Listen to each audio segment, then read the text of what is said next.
Hello all. చాలా రోజుల తర్వాత యూట్యూబ్లో వీడియో అప్లోడ్ చేస్తున్నాను. హెల్త్ బాలేక ఇన్ని రోజులు వీడియోస్ పోస్ట్ చేయలేకపోయాను. ఈరోజు ది బెస్ట్ కాంబినేషన్ ములక్కాయ కోడిగుడ్డు టమాటో చూపిస్తున్నాను. ముందుగా 4 కోడిగుడ్లను ఉడకపెట్టుకొని పక్కన పెట్టుకోవాలి. ఇప్పుడు పొయ్యి మీద బాండీ పెట్టి ఆయిల్ యాడ్ చేసుకొని 1 స్పూన్ పోపు గింజలు, అలానే సన్నగా కట్ చేసిన ఉల్లిపాయ ముక్కలు, పచ్చిమిర్చి వేసుకొని అవి మగ్గిన తర్వాత ములక్కాడ ముక్కలు, కరివేపాకు వేసుకొని ఇప్పుడు సన్నగా కట్ చేసిన టమాటా ముక్కలు కూడా వేసుకోవాలి. ఇందులో ఒక హాఫ్ టీ స్పూన్ పసుపు, సరిపడా ఉప్పు వేసి ఒకసారి మొత్తాన్ని కలుపుకొని మూత పెట్టుకొని టమాటా ముక్కలు మగ్గేదాకా ఒక పావు గంట సేపు సిమ్లో పెట్టుకోవాలి.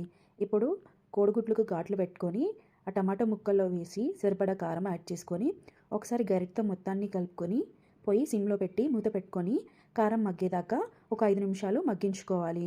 అంతే, ఎంతో టేస్టీగా ఉండే కోడిగుడ్డు ములక్కాయ కర్రీ రెడీ. Hello all. చాలా రోజుల తర్వాత యూట్యూబ్లో వీడియో అప్లోడ్ చేస్తున్నాను. హెల్త్ బాలేక ఇన్ని రోజులు వీడియోస్ పోస్ట్ చేయలేకపోయాను. ఈరోజు ది బెస్ట్ కాంబినేషన్ ములక్కాయ కోడిగుడ్డు టమాటో చూపిస్తున్నాను. ముందుగా 4 కోడిగుడ్లను ఉడకపెట్టుకొని పక్కన పెట్టుకోవాలి. ఇప్పుడు పొయ్యి మీద బాండీ పెట్టి ఆయిల్ యాడ్ చేసుకొని 1 స్పూన్ పోపు గింజలు, అలానే సన్నగా కట్ చేసిన ఉల్లిపాయ ముక్కలు, పచ్చిమిర్చి వేసుకొని అవి మగ్గిన తర్వాత ములక్కాడ ముక్కలు, కరివేపాకు వేసుకొని ఇప్పుడు సన్నగా కట్ చేసిన టమాటా ముక్కలు కూడా వేసుకోవాలి. ఇందులో ఒక హాఫ్ టీ స్పూన్ పసుపు, సరిపడా ఉప్పు వేసి ఒకసారి మొత్తాన్ని కలుపుకొని మూత పెట్టుకొని టమాటా ముక్కలు మగ్గేదాకా ఒక పావు గంట సేపు సిమ్లో పెట్టుకోవాలి.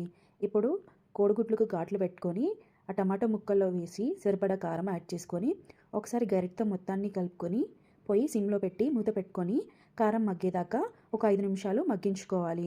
అంతే, ఎంతో టేస్టీగా ఉండే కోడిగుడ్డు ములక్కాయ కర్రీ రెడీ.